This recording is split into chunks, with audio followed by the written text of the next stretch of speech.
Hello! Today's video, tayo po ay pagluluto ng paksiw na isda sa aking magic palayok.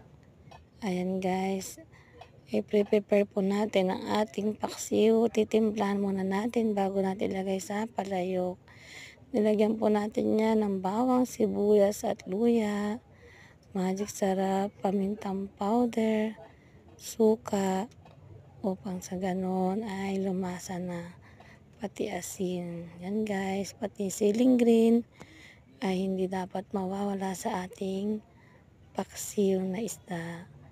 So yan guys, nilagay na natin lahat sa ating magic palayok at siya ay atin nang isasalang. Yan guys, at nilagyan ko din ng ampalaya para maging mas masarap. Ayan po ang aking paksiw na isda na nasa aking magic palayok.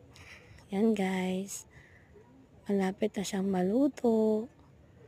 Yun po ang paksiw na isda in magic palayok ni Vanessa. Kain tayo guys. Thank you for watching.